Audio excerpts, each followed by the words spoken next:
Bapak Prabowo Presiden Republik Indonesia. Kalau memang Bapak benar-benar mau menegakkan keadilan, tolong panggil kejaksaan dan panggil saya sebagai kuasa hukum dari Nadiem Makarim. Gelar perkaranya di istana dan saya akan buktikan, satu, Nadiem Makarim tidak menerima uang 1 sen pun. Dua, tidak ada markup dalam pengadaan laptop. Tiga, tidak ada yang diperkaya. Sekali lagi, saya hanya membutuhkan 10 menit untuk membuktikan itu di depan Bapak Prabowo, Presiden Republik Indonesia, yang pernah jadi klien saya 25 tahun. Seluruh rakyat Indonesia ingin agar benar-benar hukum ditegakkan, dan inilah saatnya saya akan membuktikan bahwa Nadiem Makarim tidak melakukan tindak pidana korupsi. Tapi kenapa dia ditahan? Kenapa dia ditahan? Tolong perkaranya pertama kali digelar di istana. Salam dari Hotman Paris yang pernah memberikan bantuan hukum kepada Bapak 25 tahun tanpa noda 1 titik pun. Terima kasih Bapak Presiden. Sehubungan dengan perkembangan penyidikan perkara dugaan tindak pidana korupsi pada Kementerian Pendidikan, Kebudayaan, Riset, dan Teknologi dalam program digitalisasi pendidikan tahun 2019 sampai dengan tahun 2022, dapat kami sampaikan bahwa berdasarkan hasil pemeriksaan dan alat bukti, yaitu berupa keterangan saksi, ahli, petunjuk, dan surat, serta barang bukti yang telah diterima atau diperoleh tim penyidik pada Jampisus, pada hari ini kembali menetapkan 1 orang tersangka dengan inisial NAM selaku Menteri Pendidikan, Kebudayaan, Riset, dan Teknologi Republik Indonesia periode tahun 2019-2024. Perbuatan yang dilakukan oleh tersangka NAM antara lain yaitu pada bulan Februari 2020, NAM yang saat itu menjabat sebagai Menteri Pendidikan dan Kebudayaan, Riset, dan Teknologi melakukan pertemuan dengan pihak dari Google Indonesia dalam rangka membicarakan mengenai produk dari Google, yaitu dalam program Google for Education dengan menggunakan Chromebook yang bisa digunakan oleh kementerian, terutama kepada peserta didik. Dalam beberapa kali pertemuan yang dilakukan NAM dengan pihak Google telah disepakati bahwa produk dari Google yaitu Chrome OS dan Chrome Device Management atau CDM akan dibuat proyek pengadaan alat teknologi informasi dan komunikasi atau TIK.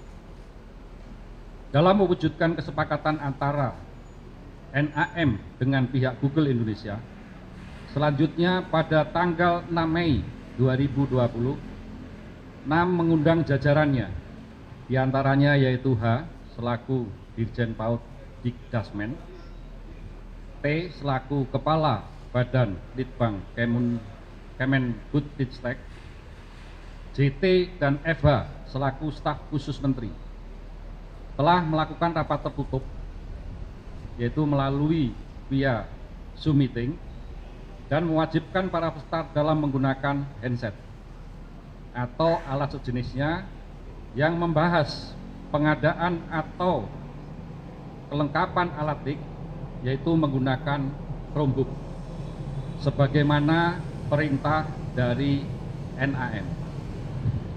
Sedangkan saat itu pengadaan alat TIK ini belum dimulai.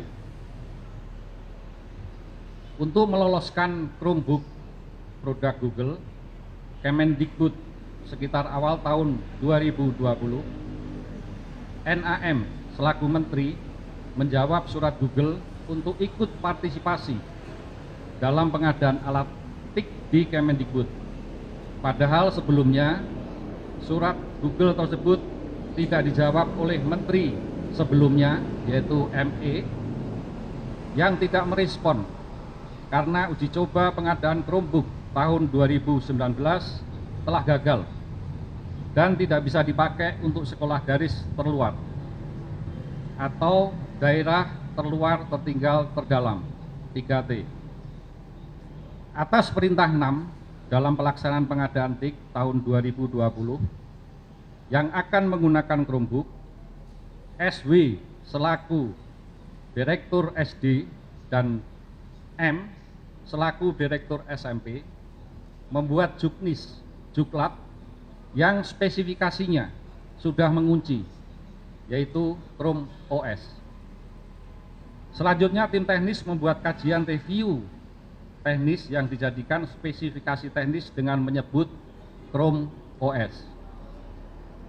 6 pada bulan Februari 2021 telah menerbitkan Permendikbud nomor 5 tahun 2021 tentang petunjuk operasional dana alokasi khusus fisik reguler bidang pendidikan tahun anggaran 2021 yang dalam lampirannya sudah mengunci spesifikasi Chrome OS.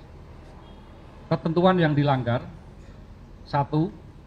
Peraturan Presiden nomor 123 tahun 2020 tentang petunjuk teknis dana alokasi khusus fisik tahun anggaran 2021. Kedua, Peraturan Presiden nomor 16 tahun 2018 sebagaimana telah diubah dengan Peraturan Presiden nomor 12 tahun 2021 tentang pengadaan barang jasa pemerintah.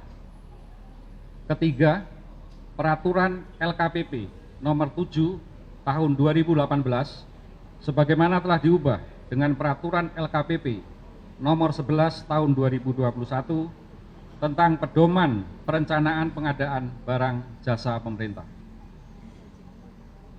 Kerugian keuangan negara yang timbul dari kegiatan pengadaan TIK diperkirakan senilai kurang lebih 1.980 miliar